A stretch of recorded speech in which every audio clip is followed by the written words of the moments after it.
Bonjour à tous et bienvenue à ce nouveau partage scriptural. Je m'appelle Soraya Ayouch, je suis membre du comité de parrainage de Dialogue et Alliance et je suis heureuse de vous accueillir aujourd'hui. Je suis psychologue clinicienne chargée d'enseignement à l'Université de Paris. Je suis aussi membre de la fondation Al-Multaqa, Tariqa Qadiriya Boutchichia, Tariqa Soufi, et j'ai le plaisir d'être votre modératrice aujourd'hui. Notre programme est diffusé en direct sur Zoom et aussi sur plusieurs pages Facebook. Nous sommes aujourd'hui le 5e dimanche du carême pour les chrétiens et hier, samedi 2 avril, a commencé le mois de Ramadan pour les musulmans, cette année 1443. Comme vous le savez, nous avons choisi comme thème de cette année « Vivre avec Dieu au quotidien ». Et aujourd'hui, nous allons essayer de répondre à la question « Que nous apportent les disciplines spirituelles ?» en parlant de la pratique du jeûne dans son lien à la prière. Nous allons lire, dans l'ordre inverse d'apparition des religions, quelques extraits des textes sacrés sur ce thème. Ces textes vont ensuite être commentés par des représentants des différentes traditions. N'hésitez pas à noter tout ce qui vous touche, tout ce qui vous intéresse dans ces textes et commentaires, et nous vous encourageons vivement à écrire au fur et à mesure dans le chat vos questions en indiquant à quel orateur elles s'adressent. Et pour ceux qui sont là en présentiel, merci de préparer aussi vos questions et les intervenants pourront y répondre à la fin. Notre première lecture va apporter un regard musulman. Le texte est tiré de la sourate 2 du Coran, sourate Baqara, la vache, en son verset 183. La lecture et le commentaire vont être faits par Al-Raït El-Alj et Hajar Masbah, très active dans le dialogue islamo-chrétien. Al-Raït, ne pouvant être en présentiel, nous a fait parvenir cette vidéo où elle partage son vécu par rapport au Ramadan. Et Hajar Masbah, qui nous fait l'honneur d'être présente, artiste peintre, anthropologue, a réalisé la belle illustration tout à l'heure que vous avez vue sur le temple intérieur à l'occasion du début du Ramadan 2021. Merci à Al-Raït et à Hajar Masbah.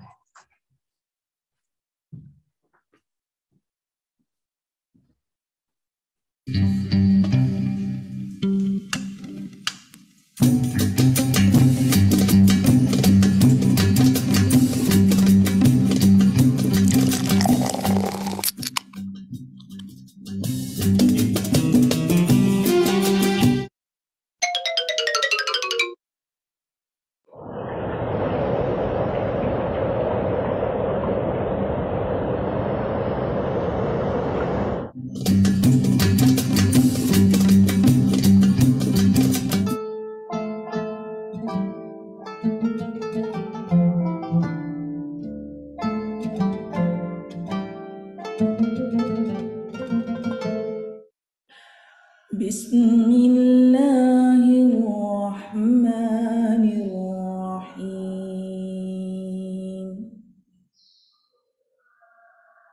يا أيها الذين آمنوا كتب عليكم الصيام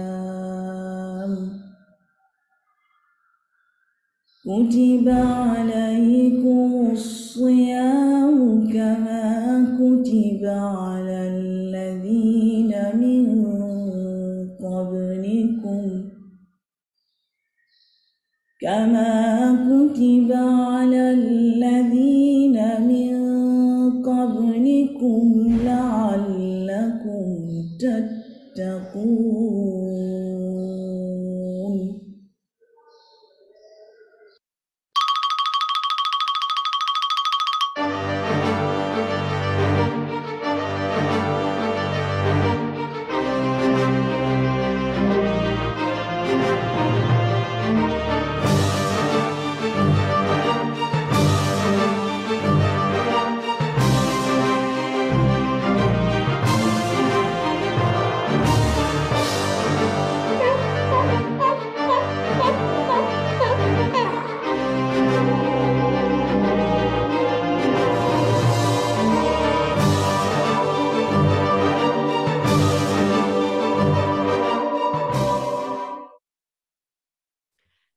Bonjour à chacune et à chacun. Cette vidéo que vous venez de voir est une vidéo que j'ai produite avec mon ami Hajar dans un contexte particulier. Nous n'étions en fait pas satisfaites de ce qui était présenté aux jeunes sur ce que c'était le Ramadan et nous avons voulu participer de manière active pour diffuser en ligne une autre vision. En fait, nous sommes inspirés du texte d'une comédienne du journal de personnes et l'avions adapté et complété pour que ce soit un support pédagogique. En fait, quand j'étais enfant au Maroc, un peu avant d'atteindre l'âge légal de faire le jeûne, je voulais jeûner et le sens que m'avait été donné est celui de ressentir ce que ressentent les pauvres qui n'ont pas de quoi manger. Sauf que le soir, il y avait une profusion de nourriture sur toutes les tables marocaines. En grandissant et notamment après être arrivé en France, dans un pays où le mois de Ramadan, en tout cas pour moi, était vécu de manière plus intime et plus intérieure, car loin des traditions collectives, j'ai trouvé un nouveau sens.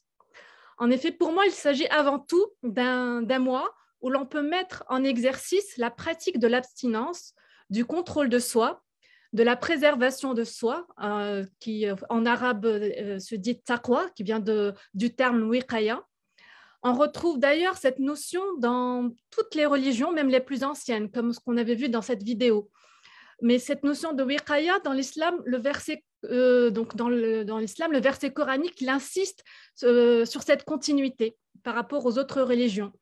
Et cette notion de contrôle de soi, de préservation de soi, donc de wiqaya, il est retrouvé aussi dans le deuxième niveau d'élévation dans le zoroastrisme.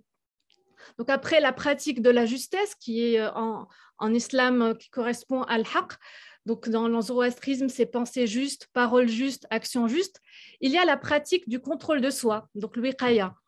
Et le troisième et dernier niveau du zoroastrisme, le niveau d'élévation, c'est le fait de cultiver la paix. Donc en islam, c'est le salam, et la sérénité en soi, qui est la sakina en islam. Donc il y a bien une continuité par rapport aux religions précédentes. Et là où réside le mystère, c'est que durant ce mois que j'ai vécu, c'est là où j'ai vécu les plus intenses moments d'introspection. Par exemple, au travail, au lieu de déjeuner pendant le mois de Ramadan, je marquais la pause par une balade méditative dans une librairie ou dans un jardin public, par une lecture, que ce soit le Coran ou d'autres textes. Donc la recherche de sens à cette période du mois était grandement facilitée. Je ressens souvent durant ce mois une sérénité, une paix et une facilité que je ne retrouve pas les autres mois de l'année. Comme si le fait de faire le vide dans son ventre, de prendre conscience de ses paroles et de ses actes, permettrait de faciliter le fait de se rapprocher à plus grand que soi. Après plusieurs années en France et en passant du Ramadan vécu de manière intime, intérieure, ces dernières années, je le revis de manière plus collective et redécouvre la joie du partage, du repas, de l'accueil. L'année dernière, un ami chrétien a expérimenté le Ramadan avec nous et nous l'avons accueilli et nous avons redécouvert ensemble qu'avant tout, nous sommes tous des humains, donc insan en arabe, et dans le sens étymologique, el-uns, qui est en fait la bonne compagnie, et qui veut d'ailleurs, donc le terme de compagnie, qui veut dire aussi celui avec qui on partage le pain. Donc il y a donc deux dimensions que je perçois dans cette pratique, une intime vécue de l'intérieur, qui vise l'introspection, la préservation et le contrôle de soi, mais aussi une autre vécue en compagnie de l'autre et qui se vit dans le partage de la nourriture spirituelle y compris. Merci.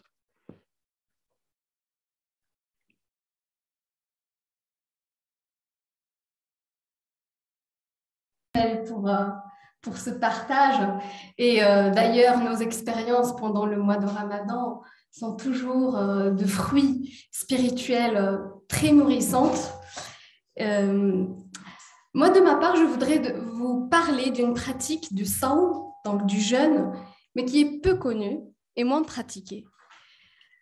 Dans le Coran, pour le mot jeûne, il y a deux formules et deux mots qui se ressemblent phonétiquement. Mais peu de gens connaissent la nuance entre siyam et sawm.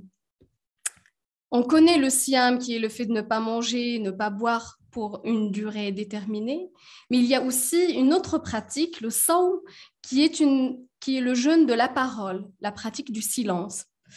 C'est une pratique qui est mentionnée dans la sourate de Mariam, sourate 19, verset 26, et qui après l'annonciation, après l'accouchement de la Vierge Marie, de l'enfant Jésus, et Marie dans un état de désespoir et peur de la réaction de son peuple et de la lourde responsabilité qu'elle porte.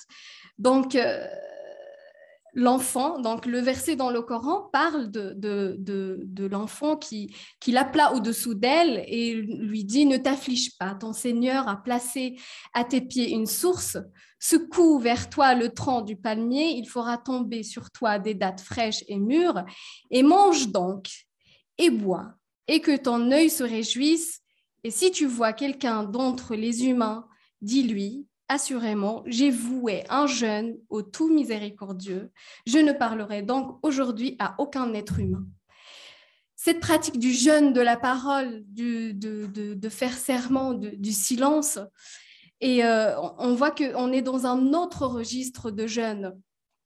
Pas qu'un jeûne matériel, le fait de ne pas boire ou de manger, mais aussi un jeûne d'état, d'être, où on se met dans une disposition du vide et aussi ne pas justifier une situation. Une question qui se pose ici et qui est intéressante à méditer, pourquoi demander à Marie de garder le silence et de ne pas justifier quoi que ce soit auprès de qui que ce soit? Et aussi, quel lien entre le silence de Marie et le fait que Jésus soit le verbe de Dieu, kalimatullah. Donc, c'est un parallèle qui peut être un lieu de méditation. Les chrétiens peuvent nous dire encore plus sur ce sujet. Et en fait, sur cette pratique de silence, d'ailleurs, elle est très bien théorisée dans le christianisme, dans le bouddhisme, l'hindouisme et dans les différentes traditions. Même, il y a des traditions philosophiques liées au silence. Et dans l'islam, elle est pratiquée aussi dans certaines confréries soufis où on demande d'avoir des périodes pendant des khalwa, donc des retraites spirituelles, où le disciple ne prononce, garde le silence durant une durée et sa parole soit que des invocations, que des prières.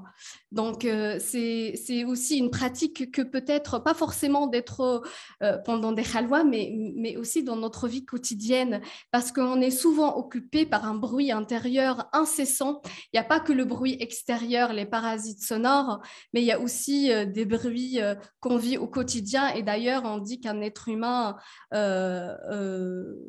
il y a des études qui montrent qu'un être humain moyen peut voir surgir à son esprit environ 10 000 idées spontanées par jour. Et ce bavardage intérieur qui est constitué de souvenirs, de regrets, des traumatismes, des envies, de peurs, de rêves, de listes des choses à faire. Et on est plus souvent concentré sur soit le passé, soit sur le futur, mais moins sur le présent. Et du coup, ces pratiques de silence nous invitent à ce retournement à soi, donc rebâtir le temple intérieur. Et justement, le mois de Ramadan, c'est aussi un moyen et un espace temporaire pour marquer cette pause et retourner à ces pratiques. Et en fait,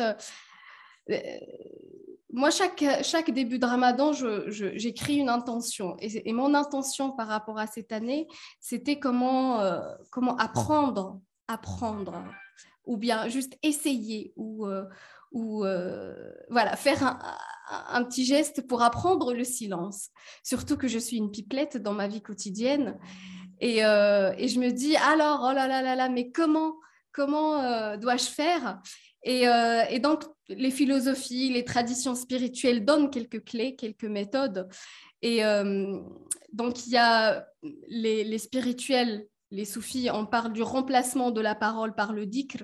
Donc, au lieu de juste parler, donc essayer de, à chaque fois, se reconcentrer sur soi et se rappeler l'intention et revenir à un rappel de Dieu. Et puis, il y a aussi... ce rappel se fait avec une connaissance de soi. Donc, quand on établit ce lien personnel avec soi-même et qu'on est aussi en dialogue avec soi-même, pourquoi je dis telle chose et quel intérêt de ce que je dis, ça permet aussi d'apprendre. Et en fait, il y avait un exercice que je pratiquais avec quelques amis. On faisait un exercice d'écriture des pensées spontanées. On prenait une feuille et donc chacun écrivait tout ce qui lui passe par la tête à un instant. Et en fait, voilà, il y a des idées de tous les ordres. Et c'était intéressant d'observer comment on fonctionne. Et du coup, c'est une manière de connaître soi-même. Il y a aussi s'entraîner à l'écoute de l'autre. Donc, se mettre en position de l'écoute et faire attention à ses propres ramifications. Ça, c'était un jeu que je faisais avec mon ami Wright.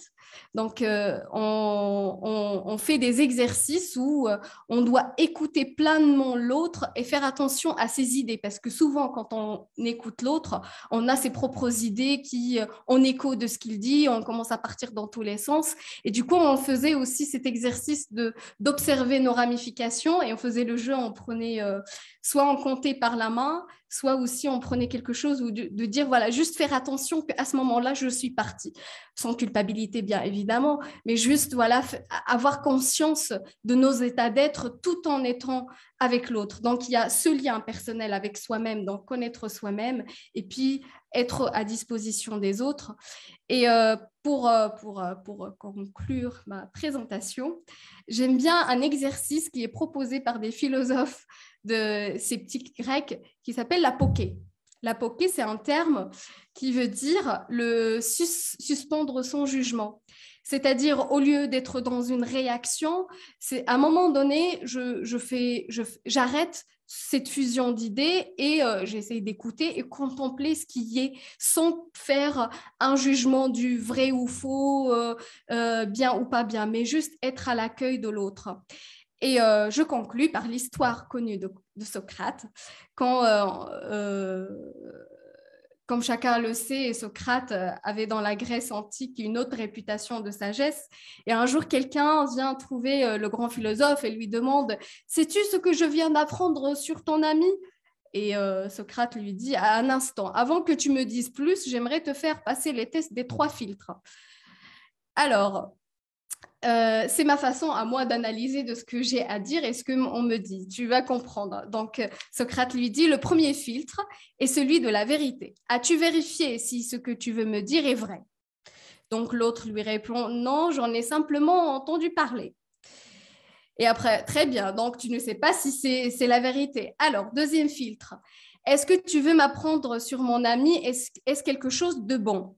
Donc, il lui répond « Ah non, au contraire. » Donc, tu continueras, tu veux me raconter de mauvaises choses sur lui et tu n'es même pas certaine qu'il soit vrai. Donc, à la fin, pour finir, et c'est mon troisième filtre, est-il utile que tu m'apprennes ce que mon ami aurait fait? Il lui a dit « Utile, non, pas vraiment. » Alors, conclut Socrate, « Si ce que tu as à me raconter n'est ni vrai, ni bien, ni utile, à quoi bon m'en parler ?» Voilà.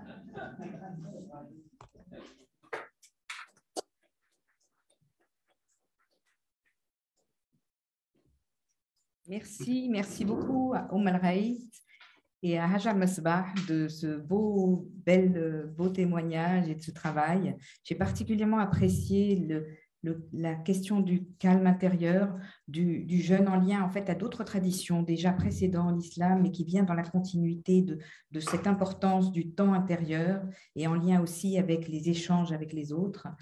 Rappeler que le Coran a été révélé pendant le mois de Ramadan, donc c'est dire l'importance de cette descente, de la descente du livre.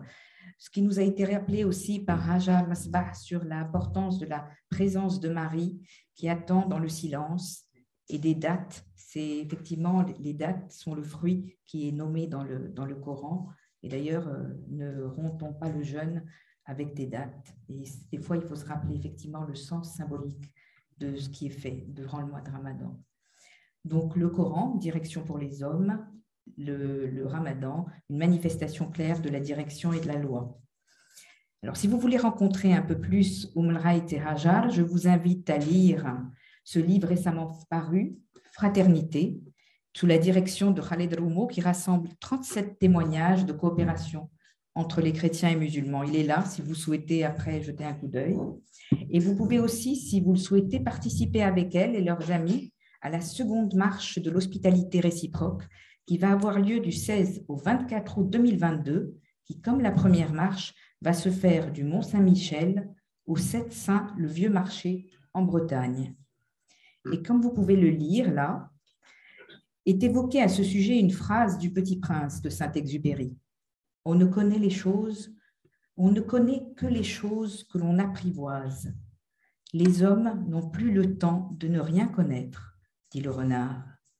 Et vous connaissez tous cette phrase du Petit Prince.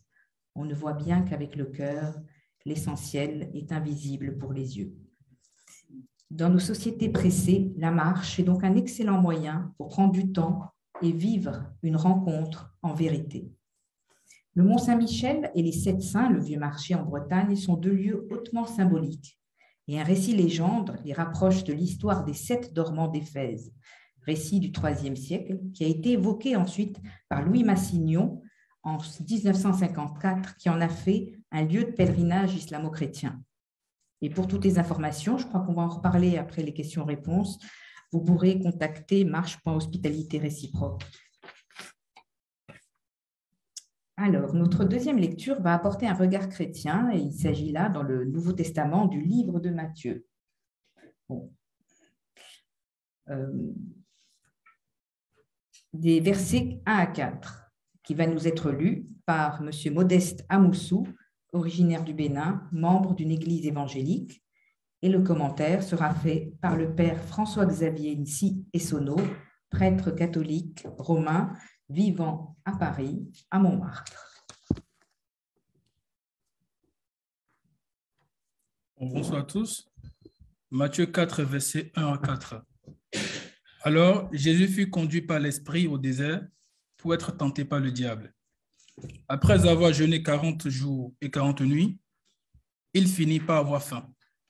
Le tentateur s'approcha et lui dit, « Si tu es le Fils de Dieu, ordonne que ces pierres deviennent des pains. » Mais il répliqua, « Il est écrit, ce n'est pas seulement de pain que l'homme vivra, mais de toute parole sortant de la bouche de Dieu. » Merci.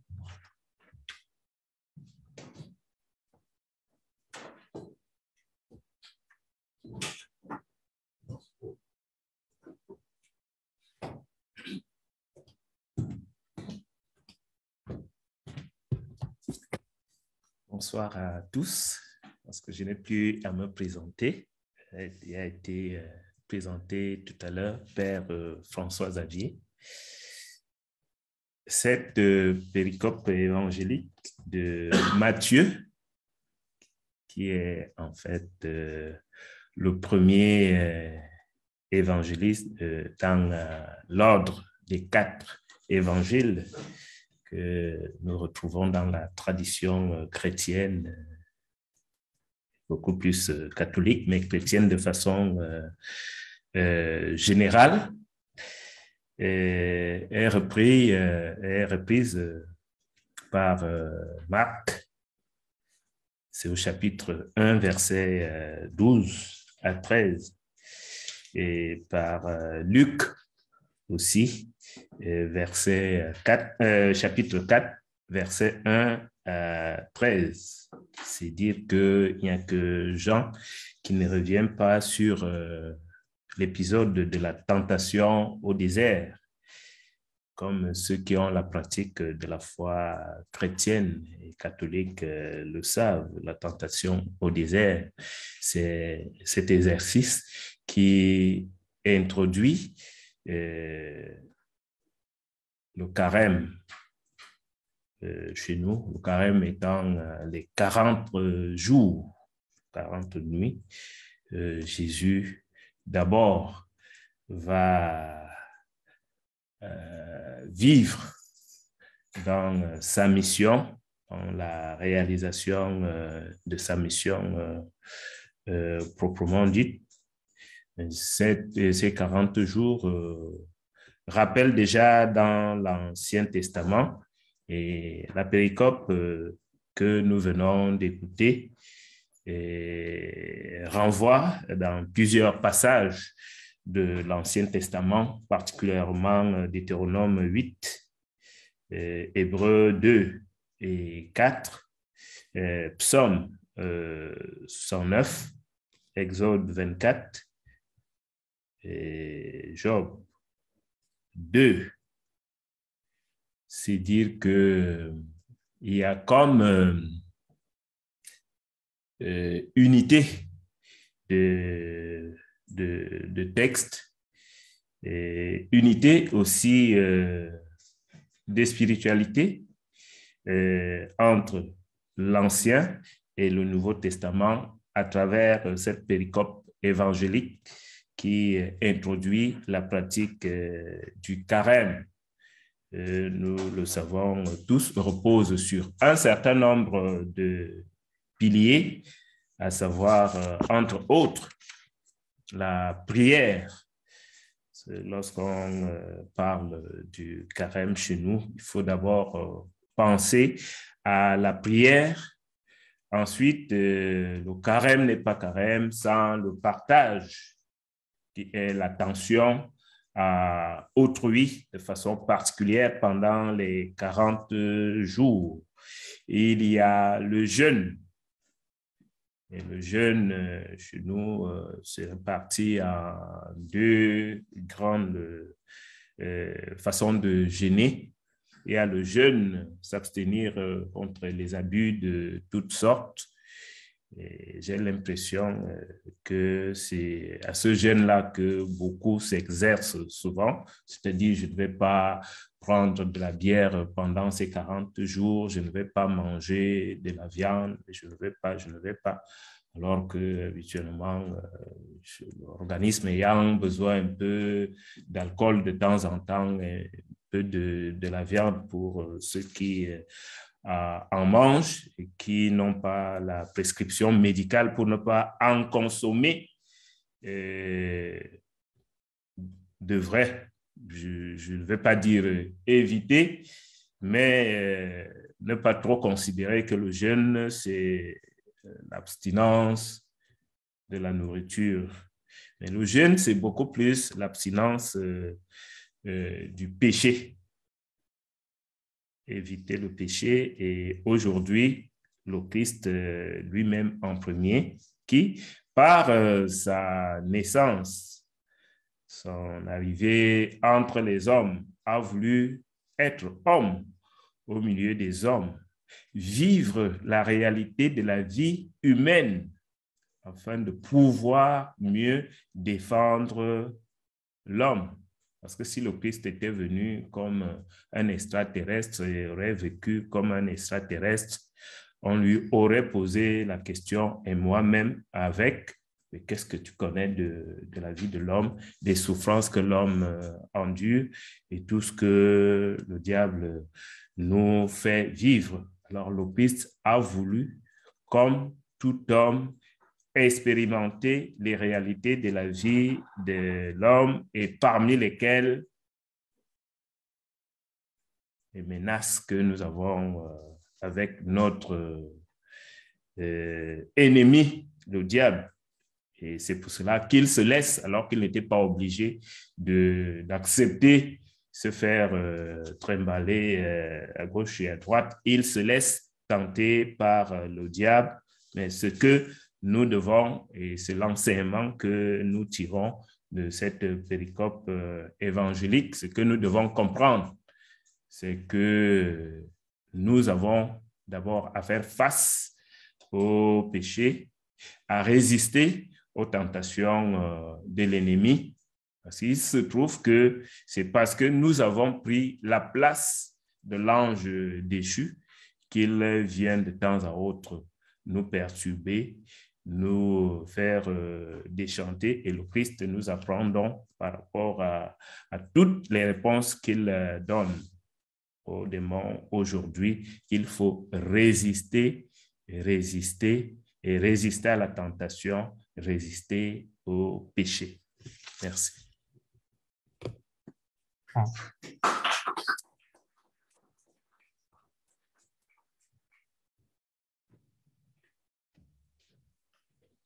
Merci, Père François-Xavier Nsiensomo, de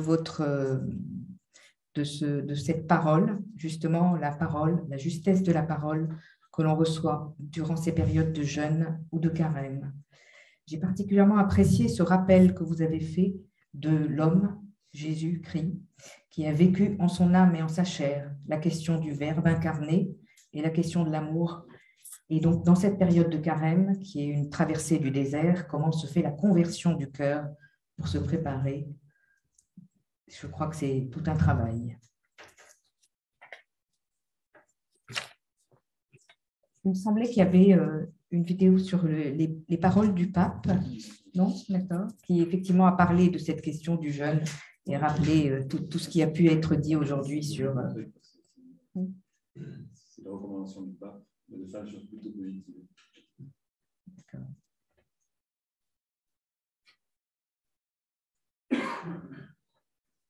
Peut compléter ce que j'ai dit tout à l'heure. Vous ne pouvez pas faire ça par la place du pape.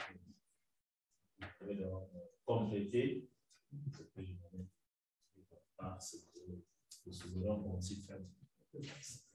Merci. Nous allons maintenant avoir une courte pause musicale avec Tania Cassis, soprano libanaise dont le style musical va combiner les influences d'Orient et d'Occident. Pour aujourd'hui, elle nous a fait parvenir la chanson qui l'a propulsée sur la scène internationale, l'Ave Maria islamo-chrétien, qu'elle a chantée dans différents endroits du monde, tels que l'Olympia à Paris en 2012, devant le Dôme de Milan en 2015, où il y avait plus de 50 000 personnes.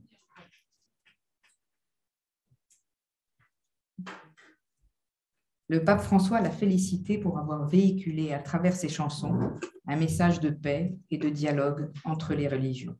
Merci à Tania Cassis que nous écoutons.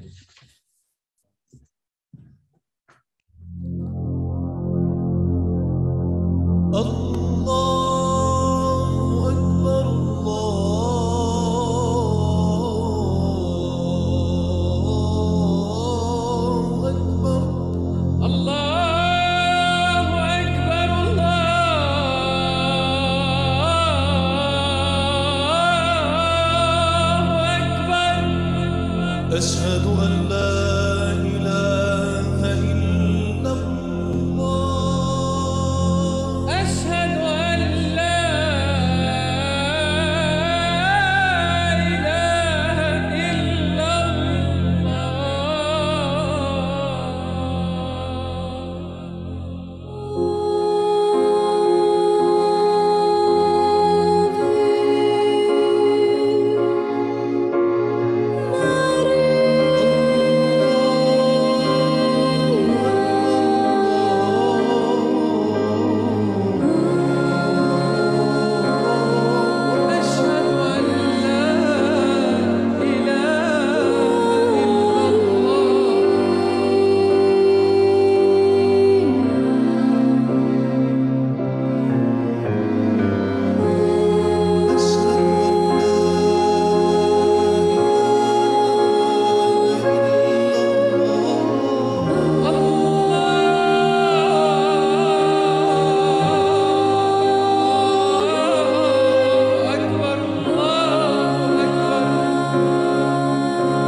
Enfin, notre dernière lecture va apporter le regard du judaïsme, avec la lecture et un commentaire dans la Bible hébraïque du passage d'Isaïe, chapitre 58, versets 4 à 7, par Monsieur le rabbin Gabriel Adjaï.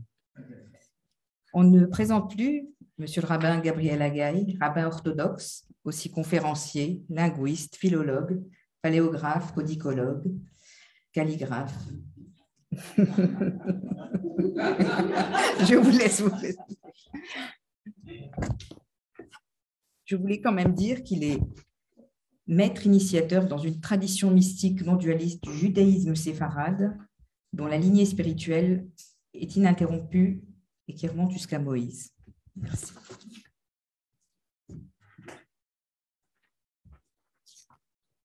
Merci Soraya pour ce pédigré. Donc, Shalom Aleichem wa rahmatullahi wa barakatuh, que la paix, la miséricorde du Seigneur et sa bénédiction soient sur vous tous. Alors, je vais juste vous lire vous psalmodier, selon la tradition hébraïque, ce passage de Isaïe, Yesharia, comme on dit chez nous.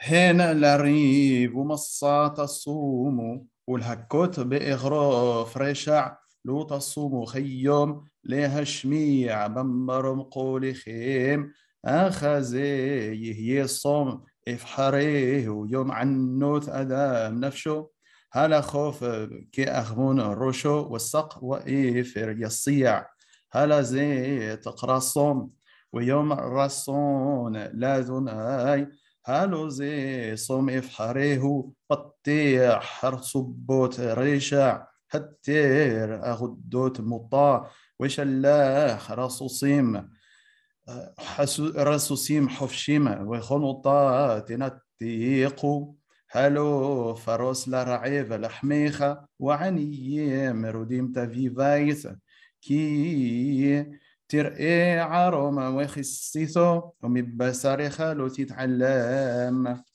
Et je vous laisse le soin de lire la traduction en français. Alors, je vais pour commencer, vous savez, toujours on ouvre un enseignement par une petite note d'humour. Alors, pour faire très court, parce qu'on n'a pas beaucoup le temps de faire une grosse blague, c'est quelqu'un qui va voir un rabbin et il dit « Monsieur le rabbin, je ne comprends pas, comment ça se fait que vous répondez toujours à une question par une autre question ?» Et le rabbin le regarde et dit « Qui c'est qui vous a dit ça ?» Alors, mais derrière la blague, il y a aussi un enseignement, parce qu'on sait que dans une question, il y a déjà la moitié d'une réponse. Et donc, quand le rabbin répond par une autre question, ben, voilà, on a une réponse complète du coup. Mais c'est bien, ça se fait. On reste toujours dans le questionnement. Il faut savoir que, juste pour finir sur le questionnement, Moïse lui-même, paix à son âme, nous dit dans la Torah, il nous dit « Wa nahnu ma ». Nous sommes littéralement quoi ? Ma, en hébreu, c'est la question, quoi ? C'est-à-dire que l'être humain, et ma, c'est la valeur numérique de Adam, l'être humain, 45. Donc, l'être humain, on doit toujours être, nous sommes un ma, nous sommes toujours en questionnement. On doit toujours se questionner. Le questionnement permet en fait, de progresser. Hein. Et c'est ce que les rabbins se sont dit. On arrive au sujet du jeûne. Les rabbins se sont posés la question il y a 2000 ans, est-ce que ça valait le coup pour Dieu de créer l'être humain ? Et ils ont réfléchi, puis en fait, ils se sont dit, non, ça ne valait pas le coup. C'est-à-dire que littéralement, on ne comprend pas pourquoi Dieu nous a créés, parce qu'on n'est vraiment pas à la hauteur, disons, du plan divin que Dieu a pour nous. Et pourtant, malgré tout, on est là. Alors, les rabbins se sont dit, ben, qu'est-ce qu'on doit faire ? Ben, on doit justement faire un pishpouch et un mishpouch. Les fashpesh ou les mashpesh de ma'asav, c'est-à-dire en hébreu, c'est-à-dire regarder les actions qu'on a faites rétrospectivement. Donc, les mauvaises actions, eh ben, arrêter de les faire, et les bonnes actions, les faire de manière meilleure. Donc, c'est toujours ça, c'est cette amélioration, ce but de l'être humain, d'être toujours en changement. Et donc, c'est le questionnement, être toujours en questionnement, se questionner, comment puis-je m'améliorer. Et là, on arrive au jeûne, parce que dans la tradition juive, le jeûne existe. Hein, le jeûne, il y a deux sortes de jeûnes. Il y a le jeûne court, le jeûne long, dans lesquels, de toute manière, on s'abstient de manger, de boire, bien évidemment. Après, de s'enduire le corps d'huile, c'est l'onction, ce qu'on appelle en hébreu sicha, parce qu'on considérait que ça nourrissait le corps. Hein. Et les relations sexuelles Et quatrièmement, pour les jeûnes longs, cinquièmement, on n'a pas le droit de se chausser. On n'a pas le droit de se chausser, on se déchausse. Par exemple, Yom Kippour, qui est un jeûne long, on ne porte pas de chaussures. Pareil pour le Tisha B'Av, le 9 du mois de Av, qui est un jeûne long aussi dans notre tradition liturgique, on ne porte pas de chaussures. Les jeûnes courts sont des jeûnes qui commencent depuis l'aube et qui se finissent la nuit. Et les jeûnes longs commencent depuis la veille, le coucher du soleil de la veille jusqu'au coucher. Donc, ça dure 24 heures, 25 heures, 26 heures, ça dépend des journées.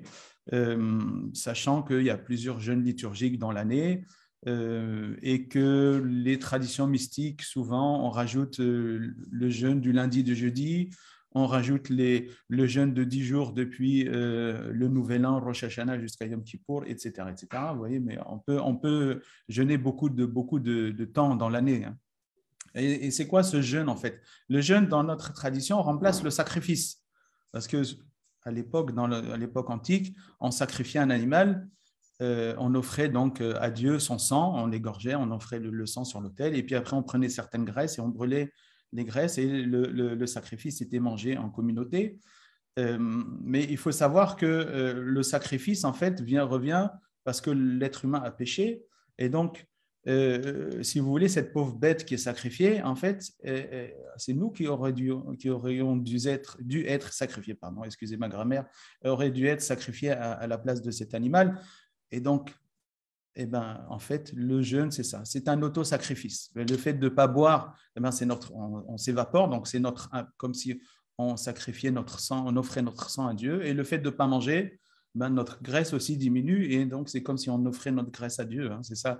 Et donc, on rejoint les exhortations du prophète Yeshayahu, ici, du prophète Isaïe, qui dit le jeûne, ça ne doit pas rester quelque chose d'extérieur, ça doit être quelque chose d'intérieur. C'est très facile de jeûner, c'est-à-dire on mange un petit peu le matin, et puis après, on va dormir toute la journée, et le soir, on fait la hafla, on fait la fête. Ouais, ça c'est-à-dire techniquement, on est bon, mais on n'est pas du tout dans l'esprit du jeûne. Et ça, c'est très important. Il n'y a pas que le jeûne, c'est toute nos traditions spirituelles. On doit faire attention à bien remplir la lettre, c'est-à-dire la pratique, avec de l'esprit, et pas être juste dans la technique. C'est vrai pour tout, hein.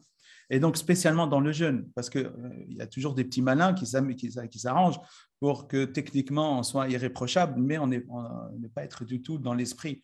Et c'est ce qu'on appelle chez nous Nawal Birshut Torah, c'est-à-dire c'est vraiment celui qui arrive à tordre la Torah, pervers, mais avec la permission de la Torah. Et on peut toujours, l'être humain, il arrive toujours à s'ancrer dans la lettre pour pouvoir éviter l'esprit, parce que se changer, se transformer, c'est très difficile, bien évidemment. Ça demande de se transformer, ça fait peur. On va se transformer.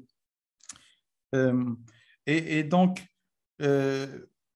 nous avons aussi dans la tradition juive, vu que ça a été abordé avant par Hajar, nous avons aussi le jeûne de parole, parce que le jeûne, il y a le jeûne technique, si vous voulez, ne pas manger, ne pas boire, mais il y a aussi dans la pratique spirituelle, et c'est surtout lors de nos retraites spirituelles, qu'on appelle chez nous en hébreu parada, dans les paradotes, dans lesquels l'être humain va s'isoler, et donc on va faire ce jeûne de parole, c'est-à-dire ne prononcer que des paroles sacrées, que des paroles saintes, que le texte des prières liturgiques, lire les psaumes, lire la Torah, de manière à se purifier. Parce que le but de toutes ces pratiques spirituelles, le but du jeûne, c'est la sanctification, la purification. Comme il est dit dans la Torah, soyez saints, car moi je suis saint, l'Éternel votre Dieu. Et donc, ça permet d'incarner en nous ce verset qui dit « Vous me ferez un sanctuaire et je résiderai ». Alors, bizarrement, le verset ici, en hébreu, il dit « Betocham », dans chacun de vous, en eux, je résiderai en eux. Alors que normalement, il devrait « je résiderai dans ce sanctuaire ». Mais non, en fait, c'est le sanctuaire, le miqdash, le sanctuaire de Dieu, c'est dans chaque être humain, c'est le cœur spirituel. Et donc, dans ce sanctuaire de Dieu, dans lequel Dieu est là, vu que nous avons été créés à son image et selon sa ressemblance, comme il est dit dans la Genèse, faisons l'être humain à notre image selon notre ressemblance. Et donc, parce que nous sommes, par essence, par nature, un être à l'image de Dieu, un être divin, Donc, l'image de Dieu, la lumière divine est déjà dans notre cœur, en fait. Mais il y a cette idole qui est là, qui prend toute la place, et ce qu'on appelle l'ego, ce qu'on appelle le moi, ce qu'on appelle cette identification à ce que vous voulez, c'est l'incarnation que nous sommes, identification à nos pensées, à notre mémoire, tout ce qui fait nous, à notre corps. Mais en fait, cette identification, elle prend la place de Dieu, en fait. Et comme Dieu, alors on fait dire à Dieu dans un enseignement dans la Gemara, à propos du gas ruah, le grossier d'esprit, littéralement, c'est-à-dire celui qui est orgueilleux, qui a un ego hyperdimensionné, on fait dire à Dieu, lui et moi, il n'y a pas assez de place dans tout le monde pour nous. C'est-à-dire que l'ego, il se prend pour l'absolu. On est identifié, on se prend pour l'absolu. Donc, on ne laisse pas à Dieu la place. Et c'est pour ça qu'on peut des fois s'amuser avec la technique pour échapper à cette transformation, justement. Et c'est ça l'appel de toute notre Torah en premier et de nos prophètes, c'est cette transformation de manière à vraiment dégager cette nature divine qui est en nous.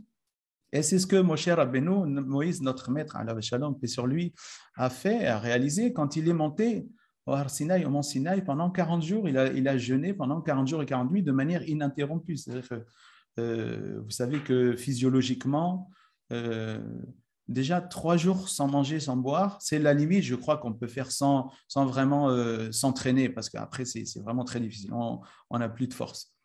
Il y a certains mystiques qui ont des pratiques ascétiques comme ça, qui font ce qu'on appelle chez nous ta'anit hafsaqa, c'est-à-dire qu'ils jeûnent depuis le vendredi soir, donc sans boire, sans manger, depuis le samedi soir, donc depuis la fin du Shabbat, jusqu'au vendredi soir, jusqu'à l'entrée du Shabbat. Mais il faut un entraînement, parce que sinon on meurt. Hein. Il faut s'entraîner pendant l'année par des pratiques de jeûne de plus en plus assidues. Mais après le 3e jour, de toute manière, ces personnes-là sont alitées, hein, elles n'ont plus du tout de force. Et elles se réhydratent et elles se réalimentent vraiment petit à petit avec un petit peu de soupe, un bouillon très léger comme ça. Donc, j'allais dire, je crois que c'est le maximum ce que l'être humain peut faire sans perdre sa vie. C'est 6 jours de Ta'anit Hafsaqa. Moïse, lui, l'a fait pendant 40 jours et 40 nuits. Donc, c'est-à-dire comment on arrive à ça, c'est par cette purification, cette sanctification, le fait de se nourrir que de la présence de Dieu. Quand la présence de Dieu nous nourrit, à ce moment-là, l'être humain devient comme un ange. Les gens sont saints, et parce que on leur fait, ils disent d'ailleurs, ils se prosternent devant Dieu, ils disent Kadosh, Kadosh, Kadosh, 3 fois saint, Dieu tu es 3 fois saint. Et donc cette sainteté des anges, c'est quelque chose qui devrait nous appeler, et le jeûne est cet outil que Dieu a mis à notre disposition, le jeûne, bien évidemment, donc l'abstention de boire, de manger, etc., mais aussi tous les jeûnes, donc s'abstenir de parler, et aussi le jeûne de lumière. Quand on fait dans certaines de nos retraites, on reste dans l'obscurité, et on s'aperçoit que le silence, on a un esprit qui est très, très, très... il est très bruyant, l'esprit, en fait, quand on fait silence. Et pareil, quand on fait obscurité, on s'aperçoit que l'esprit, il est très lumineux, il met beaucoup de lumière. Et en fait, on enlève ce silence et on enlève cette lumière pour que ce soit la parole de Dieu et la lumière de Dieu qui soit en nous. Et c'est ce qu'on espère. Et donc, en tout cas, je souhaite à mes frères et sœurs déjà chrétiens un bon carême, une bonne préparation jusqu'à la Pâque, jusqu'à la résurrection. Je souhaite à mes frères et sœurs musulmans un bon Ramadan Mubarak Karim. Et je souhaite à tout le monde, en fait, que l'on puisse, à l'image de ce qui est ici dans cette salle et à l'image de ces associations qui ont organisé cette rencontre, qu'on puisse vivre ensemble. Parce que le vivre ensemble, c'est ça le plus important, qu'on puisse vivre ensemble et réaliser ici-bas ce que le plan divin que Dieu a pour nous, pour l'humanité, nous élever, élever notre conscience de manière à ce qu'enfin on sorte de la cour de récréation de maternelle et qu'on arrive dans la cour des grands, dans la cour de la maturité, et qu'on puisse vivre ensemble de manière à réaliser le verset qu'il est bon et qu'il est agréable le séjour des frères et des sœurs ensemble. Amen. Merci.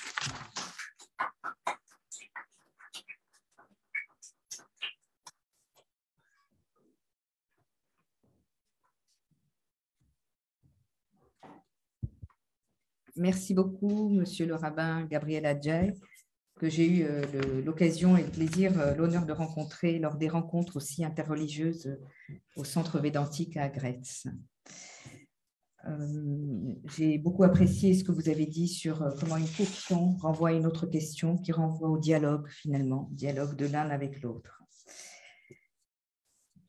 Alors maintenant, nous allons donner la parole à M. Laurent Ladouce qui œuvre sur Culture et Paix pour la série interactive de questions-réponses. Et donc, c'est le leader, c'est à vous. Oui, bonjour à tous. Alors, un petit dilemme pour moi. J'ai sollicité beaucoup de questions et elles sont pratiquement toutes venues à la fin. Et je n'ai pas pu tout noter, vous voyez. C'est un peu… Alors, j'en ai pas mal quand même. On va commencer tout de suite. Je vais partager mon écran pour que les questions s'affichent.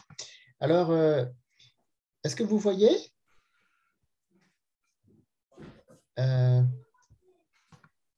Diaporama.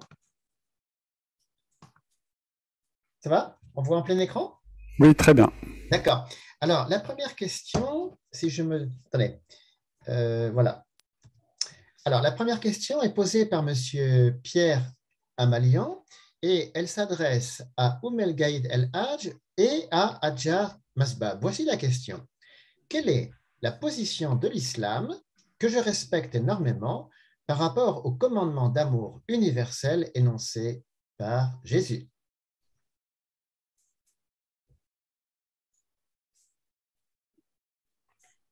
Je vais peut-être commencer. Après, Ajar, elle pourra compléter si besoin. La notion d'amour est très, très présente dans le Coran. D'ailleurs, chaque verset, chaque sourate commence par Bismillah ar-Rahman ar-Rahim. Dans ar-Rahman ar-Rahim, on retrouve la notion de Rahma. Rahma, elle est souvent traduite de manière incomplète par miséricorde. Elle recouvre au fait, dans son étymologie, dans sa racine, Rahma, qui est au fait la matrice, donc la matrice maternelle, c'est au fait la matrice des amours, Rahma. En fait, cette matrice des amours, elle regroupe 3 types d'amour. Il y a d'abord un amour nourrissant, comme le cordon ombilical, une nourriture qui est continue, comme la respiration, qui grâce à elle, on peut retrouver un calme intérieur. Donc, il y a beaucoup de pratiques on retrouve ce calme intérieur à travers la respiration. Il y a un amour grandissant, donc comme la croissance du fœtus dans la matrice maternelle, et un amour protecteur, donc comme la couche protectrice de la matrice. Donc Ar-Rahman, qui est au fait un amour sur le plan divin, d'ailleurs quand on l'écrit en arabe, il y a un Alif qui est comme un axe vertical, et Rahim, qui est un amour sur le plan humain. D'ailleurs, le I dans l'écriture arabe, il est horizontal, comme sur un axe horizontal. Donc, ce qui crée comme une sorte de croix qui forme l'axe de la matrice. Et donc là, c'est que quelques termes qui sont très récurrents dans le Coran qui traitent de l'amour, mais il y a énormément, d'ailleurs, il y a un livre de Khaled Roumeau, Le Coran déchiffré selon l'amour, qui répertorie tous les mots qui sont en lien avec l'amour dans le Coran. Donc, il y a le Wadoud, il y en a, je ne les ai pas tous comptés, mais il y en a beaucoup. Donc, je vous invite à lire le Coran déchiffré selon l'amour de Khaled Roumeau. Merci beaucoup pour cette réponse très complète. Est-ce que Ajar veut rajouter quelque chose rapidement? Oui, elle a tout résumé, mon amie Oumel. Je voudrais juste ajouter que,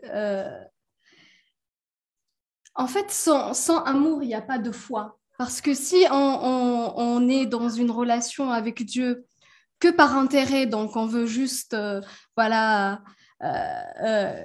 on fait le compte comme un banquier, donc je donne tant de prières, tant de jours de jeûne et puis je serai récompensée de telle ou telle récompense. Ça devient, en tout cas ça c'est ma propre croyance personnelle qui m'engage, mais vous pouvez soit rejoindre ou pas, mais ça devient une relation, une foi qui est pragmatique, alors que l'amour, une foi sans amour, ça ne compte pas. C'est l'amour qui est vraiment le cordon ombilical en fait de la croyance. Et d'ailleurs, ça, je voudrais.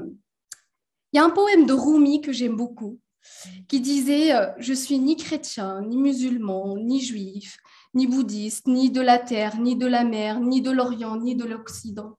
J'appartiens à la religion de l'amour, j'appartiens à l'âme du bien-aimé. » Et cet amour-là qu'on recherche tous. Et toutes les traditions spirituelles, le fondement, c'est cet amour-là. Donc voilà.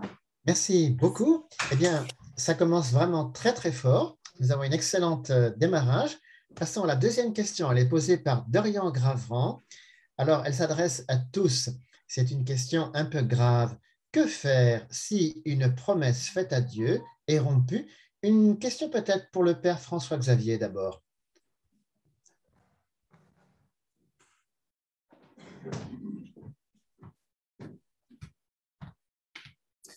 Que faire si une promesse faite à Dieu est rompue? Oui. Et il faut renouveler la promesse et s'entraîner tous les jours jusqu'à notre dernier souffle pour réaliser cette promesse. En fait, c'est un peu ça le miracle de la foi en Dieu. Je dirais de façon générale, notre Dieu n'est pas celui qui est placé à notre chevet en train de nous dire, si tu ne réalises pas ce que tu m'as promis aujourd'hui, ça y est, tu es perdu.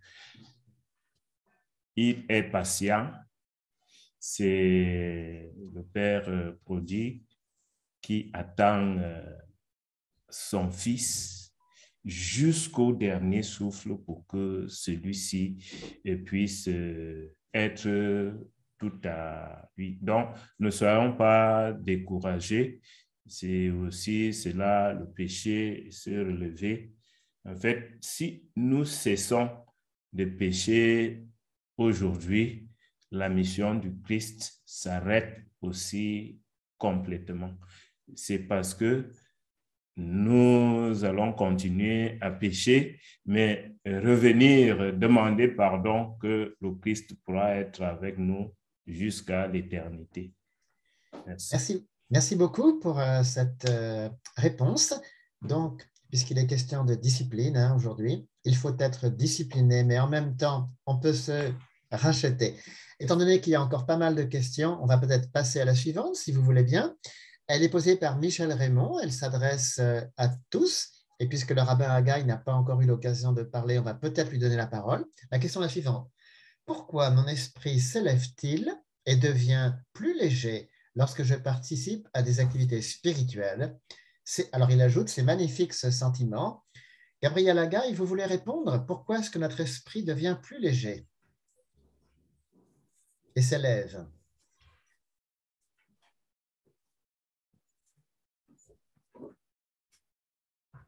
C'est une bonne question. Pourquoi mon esprit se sent-il plus léger quand je participe à des pratiques spirituelles? C'est qu'en fait, on retrouve sa nature. Donc, le fait qu'on revienne à sa nature, eh ben, on se sent élevé. C'est-à-dire, on a une énergie nouvelle. C'est cette énergie qui vient de Dieu, cette lumière qui vient dans notre cœur. Et ça nous appelle à plus et ça nous motive à plus. Et heureusement qu'on a ça. Parce que vous imaginez que si on pratiquait les spiritualités et que on se sent de plus en plus lourd et de plus en plus triste, je pense qu'il n'y aurait personne qui serait religieux dans cette salle. Donc, heureusement, Dieu, il a, comme on dit, il devance au cou, il devance le médicament. Et donc, pour nous motiver, il nous fait nous sentir bien. Et c'est vrai que retrouver la source d'amour, parce que Dieu, c'est la source d'amour, c'est la source de lumière. Et nous sommes comme des amants devant Dieu. Hein. C'est tout le sujet du livre de Shir HaShirim, le Cantique des Cantiques. Et donc, notre âme en est cet éperdu d'amour envers notre source d'amour. Et puis, quand on pratique la spiritualité, on se rapproche un petit peu comme quand on est amoureux, tout simplement. Hein. On peut sentir ça au niveau terrestre. Hein. On est amoureux et quand on a notre amoureux, si on est un homme ou femme, qui est à côté de nous, on se sent soudainement élevé. Et c'est pareil avec la pratique spirituelle. Merci beaucoup. Eh bien, vous voyez, nous avons une excellente équipe. Ils sont très bons dans les discours, mais aussi dans les questions-réponses. Ils sont vraiment très, très forts. Et nous allons passer à la prochaine question. Aleman, alors celle-là, on l'a déjà posée. Alors, celle-ci vient de Claude Tournal. Elle s'adresse peut-être d'abord au Père François-Xavier et peut-être aussi à tous. La discipline spirituelle semble comporter 2 volets. Alors, vous avez parlé d'éviter le péché, d'une part, et s'efforcer d'incarner le droit chemin, d'autre part. Est-ce que les spiritualités ne souffrent pas d'insister trop sur les interdits et pas assez sur la bonne pratique? Père François-Xavier, vous avez la parole. C'est cette spiritualité positive dont parle le Saint-Père, le pape, et tout à l'heure, je vous encourageais à compléter les quelques paroles que je vous ai dites ici avec les grandes paroles qui venaient du pape, et vous avez constaté que le pape est dans l'optique de cette spiritualité positive. Ne faites pas, bon, c'est bon, mais faites ce qui est positif, c'est encore mieux. Donc, j'invite Claude à relire les paroles du Saint-Père pour ce carême. Très bien. Je vois Oumel qui opine de la tête. Alors, Oumel, vous confirmez dans l'islam, c'est vrai aussi, il y a cette spiritualité positive?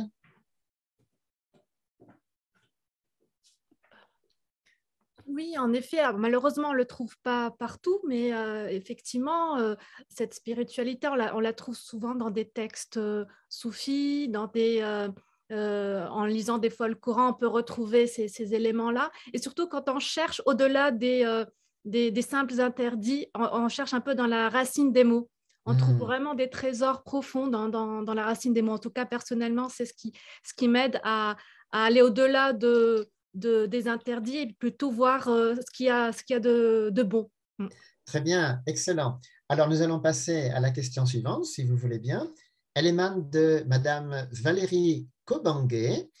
Alors, elle s'adresse apparemment à tous. Elle revient donc sur, plus précisément, on va dire la pratique du jeûne. Le mot jeûne a investi le monde séculier.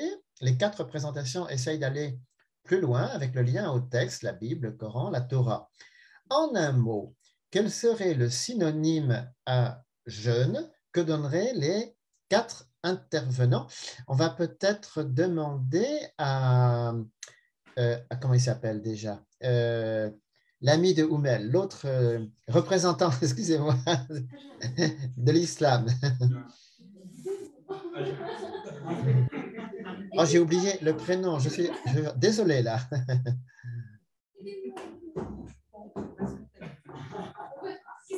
Elle se précipite vers le micro. Alors, en un seul mot, quel serait le synonyme à jeûne que donneraient les 4 intervenants? Je vais demander à la salle les synonymes qu'ils proposent pour le mot du jeûne. Oui? Offrande. Offrande. Parfait. Un autre mot. Sacrifice. Sacrifice. Un autre mot. Abstinence. Abstinence. Amour. Amour, tout simplement. Très bien. Ah ben voilà, tout le monde a répondu. Eh ben, c'est merveilleux. Nous faisons vraiment très, très fort aujourd'hui. Je m'en félicite. Le Saint-Esprit est en train de travailler pendant ce programme. On va passer à la prochaine question. Alors, elle émane de Raoul de Clonet. Elle s'adresse à tous encore. Y aurait-il un sens à effectuer des jeûnes interreligieux? Dans quel but? On va peut-être demander ça au rabbin Haggai. Rabbin, est-ce que ça aurait un sens que de faire un jeûne interreligieux? Vous en feriez par exemple, ou bien dites-nous un peu. Alors, ça a tout à fait un sens parce que ce sont des choses qui sont déjà faites dans énormément d'associations, de dialogues interreligieux de par le monde. Il faut regarder the big picture. Oui, ça existe, ça se fait et c'est à encourager. Et essentiellement, je pense, dans cette période-là, quand Ramadan et le carême coïncident, je pense que c'est bien par soutien, fraternité, avec nos frères et sœurs d'autres traditions, de jeûner avec eux 1 jour, 2 jours, 5 jours, 10 jours, faire le jeûne en entier. Je pense que c'est très bien, ça encourage la fraternité, la convivialité et l'intercompréhension. Il n'y a pas que le jeûne, il y a toutes les pratiques. J'ai un ami australien et en Australie, ils ont fait quelque chose, ils ont fait vivre, par exemple, être bouddhiste pendant 1 mois. Donc, vous avez tout un groupe interreligieux qui sont de toute tradition, qui ne sont pas bouddhistes et qui vont vivre en tant que bouddhistes pendant 1 mois. Et puis après, 1 an plus tard, ils vont vivre en tant que musulmans pendant 1 mois. Donc, ils apprennent la prière et ils font les 5 prières par jour. Et voilà. Et donc, ça, c'est magnifique parce que ça permet de comprendre la religion de l'intérieur et de vivre avec les autres. C'est ce que certains grands maîtres spirituels de l'humanité ont fait. Je pense à Ramakrishna en Inde, qui lui était donc de tradition dharmique, hindou, et qui a voulu savoir est-ce que le christianisme et l'islam sont aussi habités par la présence divine. Donc, il a pratiqué le christianisme jusqu'à atteindre l'éveil, si vous voulez, l'union avec Dieu en tant que chrétien. Après, il a fait pareil avec l'islam. Donc, voilà, ça, ce sont des exemples qui sont à notre portée. Ce n'est pas des personnes spéciales. Nous pouvons tous faire ça. Et dans l'optique, on ne se demande pas de se convertir, pas du tout. Il n'y a pas de syncrétisme non plus. C'est vraiment de la maturité de la fraternité spirituelle. C'est dans ma cohérence, dans la cohérence de ma foi. Et pratiquer de temps en temps tel que l'autre le fait, ça m'enrichit et ça permet en fait de mieux se comprendre et de mieux vivre ensemble. Merci infiniment. Alors, vous voyez, si vous n'avez jamais participé à nos partages scripturaux, l'excellente qualité des questions-réponses. On est vraiment, je sens du génie dans ces réponses-là qu'on a aujourd'hui. Le rabbin vient de rappeler aussi qu'on n'est pas dans une démarche syncrétique. Il s'agit plutôt d'une maturation où l'on est capable d'accompagner d'autres foi. Vraiment des éclairages très importants, je pense, pour le dialogue interreligieux. Passons à l'autre question. Alors, toujours de Raoul de Clonet, elle s'adresse à Adjar. J'ai retrouvé le prénom. Comment les humains, en général, alors tout à l'heure, on a dit le mot humain en arabe, mais il faudra nous rappeler ça. Comment les humains, en général, peuvent-ils soutenir et accompagner les musulmans pendant le jeûne du Ramadan? Vous voyez, c'est un peu complémentaire de la question précédente. Adjar, vous avez la parole pour répondre.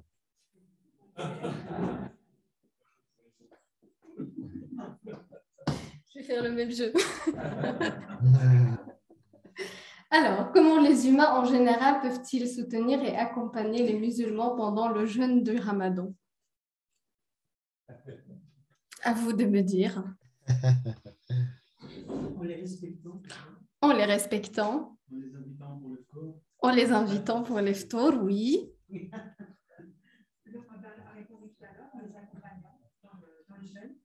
En les accompagnant dans le jeûne, donc vivre l'expérience avec eux. En apprenant leur chant. En apprenant leur chant.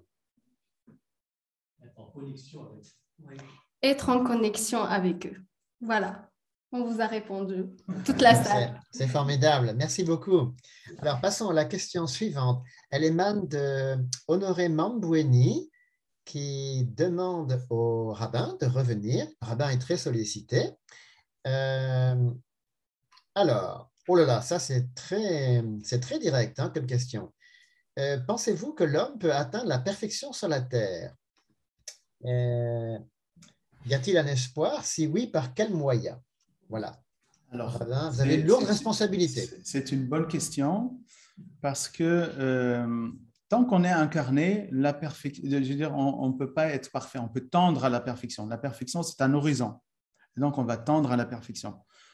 Chez nous, on dit les prophètes et les saints sont parfaits, entre guillemets, mais eux-mêmes ne se sentaient pas parfaits parce que à nos yeux, ils peuvent être parfaits à 99,99999%, mais il y a ce 0,0001 qui est toujours là parce que ce sont des êtres incarnés qui vivent dans un monde relatif. Et donc, pour le prophète ou pour le saint, pour ces personnes qui sont à nos yeux parfaites, eux, ce 0,0001%, eux, ça prend 100%. Et donc, eux, ils ne se sentent pas parfaits de toute manière. Donc, ils sont toujours dans cette progression. Il n'y a pas « je suis arrivé ». Justement, l'incarnation dans ce monde, c'est une dynamique. Et donc, on va toujours, encore une fois, cette perfection, c'est un horizon. Donc, on peut y arriver. C'est ça l'espoir. On y arrive. C'est-à-dire on peut se perfectionner et on peut arriver à la perfection de nos prophètes et de nos saints, parce que c'est ça l'exemple que Dieu nous a donné.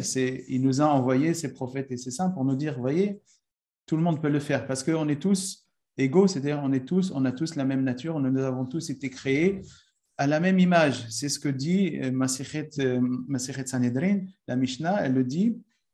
Pourquoi les êtres humains, toutes les familles humaines, n'ont été créées qu'à partir d'un seul couple, à partir de Adam et Hawa. Et la Mishnah, nos sages, de dire chez Lo Yomar, que personne ne vienne dire Abba Gadol Michel, c'est-à-dire que mon père est plus grand que le tien. Personne ne peut dire ça. Donc on est tous égaux. Donc même les saints et les prophètes ne participent pas d'une nature différente. Ils ont la même nature que nous. On est tous frères et sœurs. Et donc, ils nous ont montré le chemin. Et ça, c'est un immense espoir, un immense message d'espérance pour nous tous. La perfection, c'est une dynamique, mais elle est atteignable. On peut aller vers cet horizon le plus proche possible. Merci. Merci infiniment. Alors, voyez, je pense Je voudrais ajouter quelque chose. Oui, je vous en prie. Un jour, j'ai un ami mathématicien, il m'a demandé « Ajar, c'est quoi le nombre le plus grand que tu peux imaginer ?» Bon, moi, pour rigoler, je lui dis « Ajar Elion », donc c'est mon prénom en chiffres.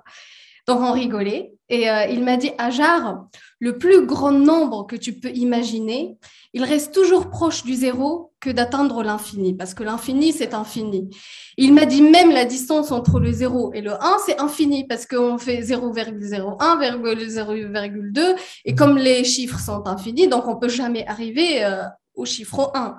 Il m'a dit, c'est ainsi notre connaissance de Dieu et notre connaissance de la vie et notre même espoir de la perfection, on ne peut jamais l'atteindre. Tout ce qu'on peut, le plus qu'on peut y arriver, il reste toujours proche du zéro que d'atteindre l'infini. Et les spirituels, tous, parlent d'arriver à ce stade du zéro, c'est-à-dire arriver à ce stade de dire « je suis rien, je suis zéro ». Et à ce moment-là, quand on devient zéro, quand on devient rien, c'est là où on peut atteindre quelque chose. Eh bien, vraiment, nous sommes tellement… Il a quelque chose à ajouter, notre rabbin. parce que ça, c'est très important d'être rien. Et ça, juste une petite histoire pour illustrer. Donc, c'était le roi Salomon qui était absent, qui était parti, et un vieux mystique, un vieux rabbin mystique qui vient visiter le roi, et le roi n'est pas là. Et donc, qu'est-ce qu'il fait? Il rentre dans la salle royale, il s'installe sur le trône. Alors, le premier ministre, le vizir du roi Salomon vient dire, mais écoute, là, tu ne peux pas t'installer sur le trône. Ça, c'est le trône du roi. Il dit, moi, je suis au-dessus du roi. Ah, il dit, comment tu peux être au-dessus du roi? Il n'y a que Dieu qui est au-dessus du roi. Il dit, non, moi, je suis au-dessus de Dieu. Mais il dit, c'est pas possible, il n'y a rien au-dessus de Dieu. Il dit, justement, je suis rien. Eh bien, vous voyez, on fait très fort aujourd'hui puisque on se demande… Saint Paul parle de la course. Il court pour remporter la couronne. C'est-à-dire, tant qu'il n'est pas arrivé à la fin de la course, c'est-à-dire devant Dieu, où on le voit face à face, il ne sait pas s'il a gagné la couronne. Donc, la perfection est un chemin, c'est un exercice qu'on remporte à la fin.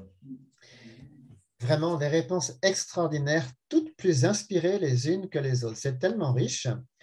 Et alors, une dernière question, elle émane de Hiba Benoutik. Est-ce qu'on peut dire que l'un des principaux focus du jeûne est sur le côté plutôt de renouvellement spirituel, basé sur l'acte verbal et intellectuel vis-à-vis du social et du religieux? Bon, j'ai un petit peu de mal à comprendre, mais je pense qu'elle veut insister donc peut-être plus sur l'aspect intérieur, hein, si je comprends bien. Voilà. Quelqu'un veut répondre très rapidement? Peut-être une réponse très rapide. Hein? Une réponse sociologique. En fait, ce qu'on observe dans la manière de jeûner dans nos sociétés, c'est… tout à l'heure, j'étais dans le métro, je réfléchissais, mais il y a beaucoup de gens qui jeûnent, qui font le ramadan, qui font le carême ou autres pratiques. Mais peut-être que c'est une pratique plutôt sociale que vraiment venir d'une démarche spirituelle, intérieure, religieuse, parce que tout le monde jeûne pendant ce mois, bah, on va jeûner. Et parce que si on jeûne pas, on sera mal perçu. Et du coup, il y a cette dimension justement de chaque croyant de revenir et de se poser la question pourquoi je fais telle ou telle pratique. Quand j'étais petite, je m'amusais à taquiner ma mère et ma famille en leur disant pourquoi on jeûne. Bon, je pose beaucoup de questions. Pourquoi on jeûne? Pourquoi le ramadan? Et je m'amusais à dire ah oui, bon, le ramadan c'est haram parce que on est fatigué, on n'est pas la tête pas dans les épaules, donc non. Et c'est pas ça le but. Et en fait, bon, je le disais d'une manière un peu pour titiller les réponses, mais justement, c'est réfléchir pourquoi, en fait, moi, je fais cette pratique au-delà de ce que la société, au-delà même de tous les préceptes religieux, qu'est-ce que ça m'apporte à moi personnellement de faire cette pratique, sachant qu'il y a la dimension individuelle qu'on a parlé et aussi la dimension aussi collective de vivre avec les autres et il y a toute une dimension de partage, etc. Donc, c'est très intéressant et important de se poser cette question, de sortir un petit peu de la société pour retrouver la société à la fin, mais de trouver son propre sens aussi. Voilà. Merci beaucoup. Alors, les réponses étaient tellement bonnes, en fait, qu'il y a eu, du coup, une avalanche de questions. Il y avait très peu de questions pendant les exposés, et là, on en a reçu, les réponses étaient si bonnes que, du coup, les gens avaient plein de questions, mais le temps est passé maintenant, il est 18h20. Je dois rendre la parole à Jean-François pour terminer ce programme.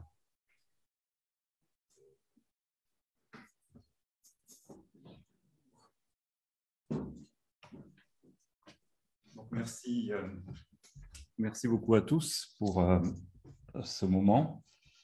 C'est très émouvant de voir tout le monde à la fois en présentiel. On a essayé cette fois-ci de faire beaucoup plus en présentiel ici. Avant, avec le Covid et tout, on faisait très très peu. Et puis aussi de voir, peut-être tu peux mettre l'autre diapositive, Victor, de voir tous ceux qui nous ont rejoints. Il y a 15 pays qui sont connectés. Maintenant, donc c'est très émouvant de voir les photos de voir chacun, de voir le Bénin, de voir le Mali, de voir différents pays de personnes qui participent avec nous aujourd'hui. Donc merci beaucoup pour votre participation. Et puis tu peux amener l'autre positive aussi. Merci à tous les intervenants. Donc de chacun, j'ai pris quelque chose. Alors de Hajar, j'ai pris qu'il faut que, pendant cette semaine, rebâtir mon temple intérieur. Enfin, cette semaine, c'est ce mois, le mois de Ramadan. Et puis, tout ce que vous avez dit sur le jeûne, aussi sur le jeûne de la parole, le jeûne de beaucoup de choses. Du Père, j'ai appris de vraiment faire face au péché et résister au péché. Il y a longtemps, j'avais quelqu'un de jeune qui était venu me voir et il m'avait posé des questions. Est-ce que c'est un problème d'être tenté? Est-ce que c'est mal d'être tenté? Je lui ai dit, écoute, même Jésus, il a été tenté. Mais l'important, c'est d'être tenté et de résister, quoi, et de surmonter la tentation, en fait. Donc ça, c'est ce que je vais retenir du Père, la spiritualité positive. Et du rabbin, je vais recevoir je pense que c'est vous qui avez parlé d'amélioration continue.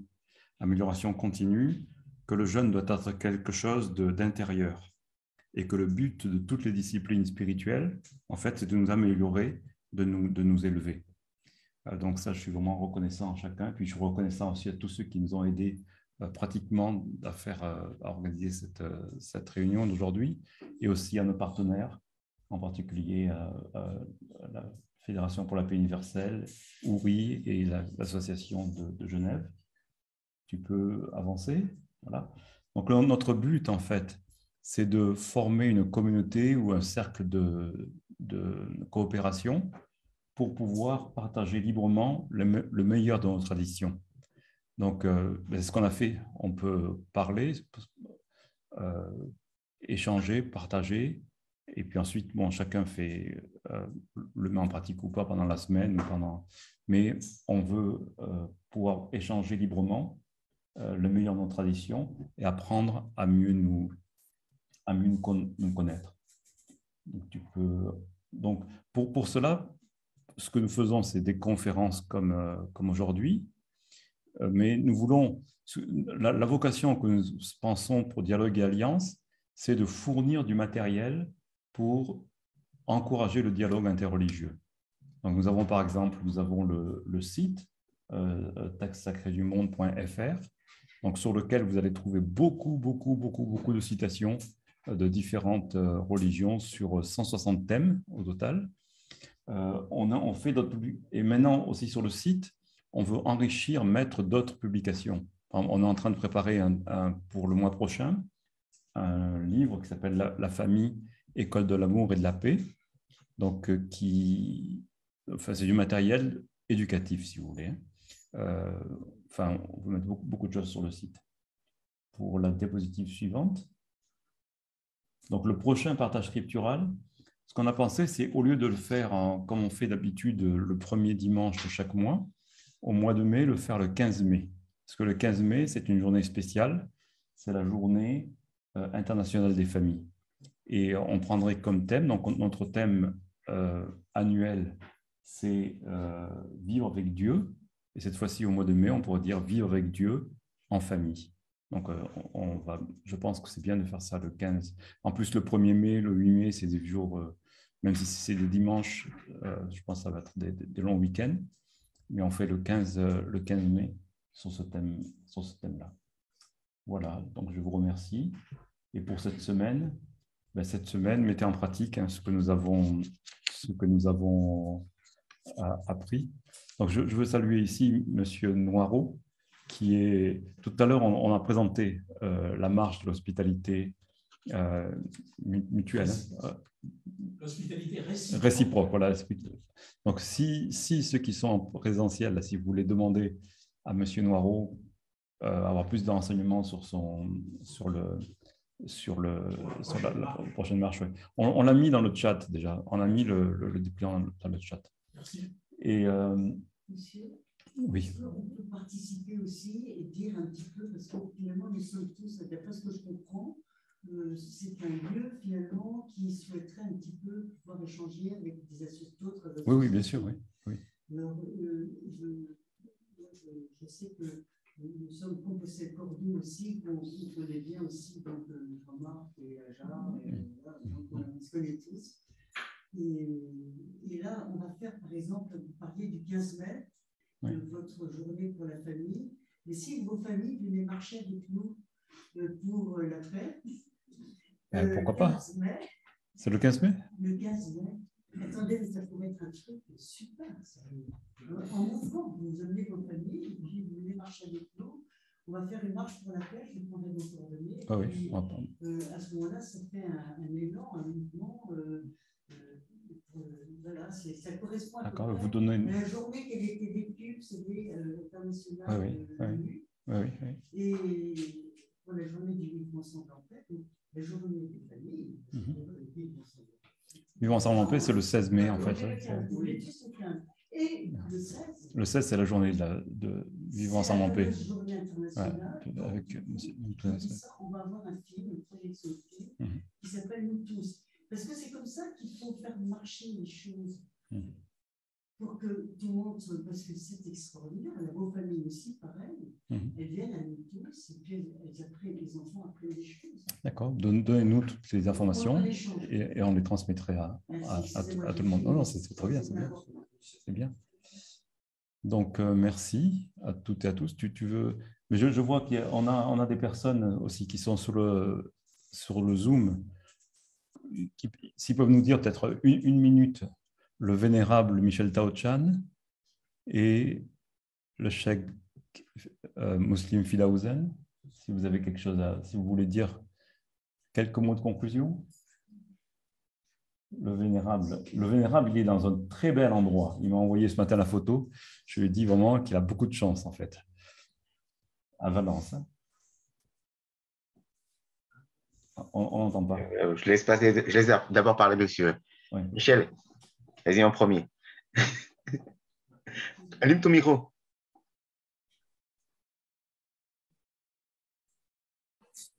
Voilà.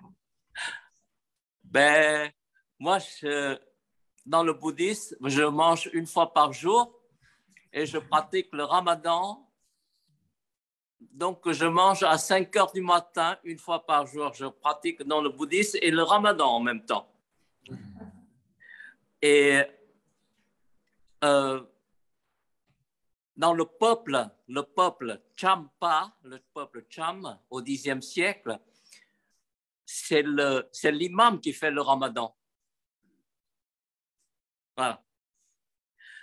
Et j'ai beaucoup apprécié tout ce que vous avez parlé concernant les disciplines religieuses dans le bouddhisme, mais c'est le point fondamental sur les 4 chemins octules, c'est-à-dire les chemins qui amènent à l'éveil.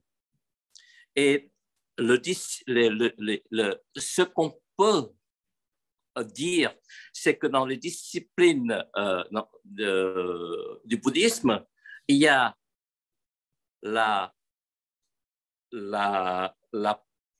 parole juste qui est importante également, il y a l'action juste qui est également important, et les moyens d'existence juste.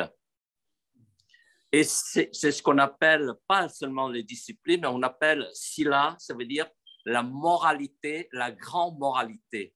Et sans cette moralité, sans cette grande moralité, ça ne peut pas nous amener à un type de concentration, de samadhi et de méditation. Et sans la méditation, on ne peut pas atteindre la sagesse.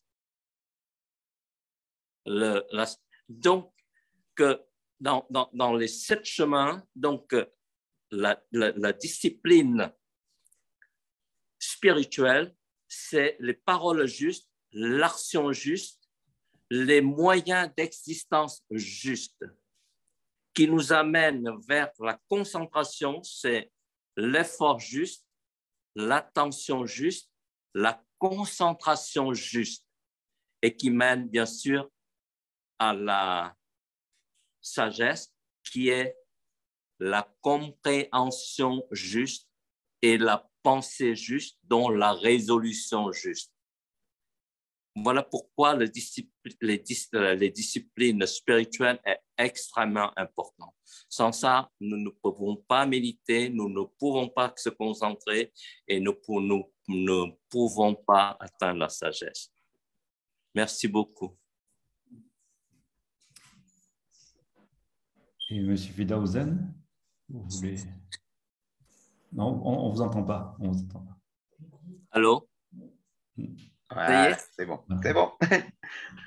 Oui, alors, c'était un moment magnifique aujourd'hui. J'ai apprécié, j'ai beaucoup apprécié. Il y a eu beaucoup de belles choses qui ont été dites, de belles choses qui regroupent tout ce qu'on sait, nous, en tant que musulmans, sur le jeûne et qu'on retrouve au travers de tout le monde. La discipline fait partie des choses qui sont très importantes dans l'islam, qui font partie, on a besoin de s'élever au travers de la discipline. On a besoin de ces prières quotidiennes, on a besoin de tout ça. Ce sont des escaliers qui nous permettent de monter petit à petit vers le plus haut. Et un point que M. Taoshan a rappelé qui est important. On a parlé d'amour, on parle aussi de justice.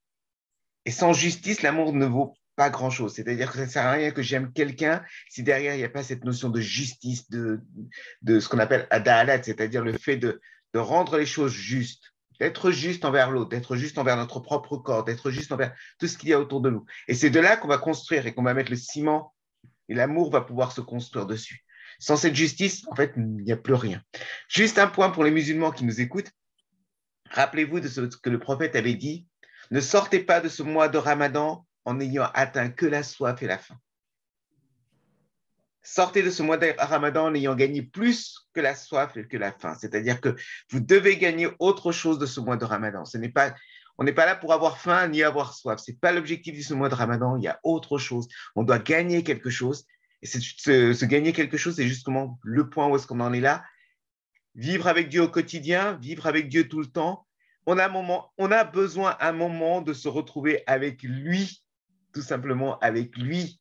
Et c'est le mois du jeûne, le mois de discipline, le mois de spiritualité qu'on a besoin, où on a besoin d'être avec lui un moment pour pouvoir justement continuer à propager sa voix au travers de tout le monde.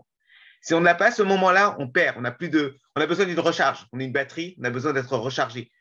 On a besoin que cette batterie soit rechargée à un moment pour qu'on puisse pouvoir apporter cette lumière à tout le monde. Je vous remercie beaucoup à tout le monde parce que ça a été magnifique. Merci beaucoup. Merci beaucoup, Monsieur Fidausen. Merci à Michel Taouchan. Merci à Omer Haït, à Hajar, au Père Gabriel, au Père François-Xavier. Merci à tous d'être là, les présents en présence, les absents en présence aussi. Et je ne saurais pas quoi dire d'autre, si ce n'est merci. Et c'est vrai que Père Gabriel Adjaï a parlé du jeûne. Les disciplines spirituelles sont très importantes pour tous. Ça a été rappelé. C'est une discipline, une rigueur, une importance comme ça pour pouvoir se sentir effectivement cette présence. Le jeûne en lien au sacrifice. Mais il faut se rappeler que le sacrifice n'a pas... Il y a eu ce moment d'Abraham où le Fils a pu vivre, a pu naître, a pu grandir, et ce qui a permis les filiations pour toutes nos filiations spirituelles, qu'elles soient monothéistes et qu'elles soient dans le bouddhisme, dans l'hindouisme. Et on a parlé aussi de Ramakrishna qui a effectivement aidé à cette harmonie et à penser cette harmonie à l'intérieur de lui-même. Et merci encore à tous. Merci. Au revoir. Merci beaucoup. À la C'était trop prochaine. bien, trop magnifique. Ah. Merci à tous. Bonne soirée. Bonne soirée, merci beaucoup. C'était super. Très Jour bien. vénérable. Ouais, Merci beaucoup à Ouais. tous. Merci à tous. Un grand merci. C'était Merci très, beaucoup. très profond, très bien. Oui.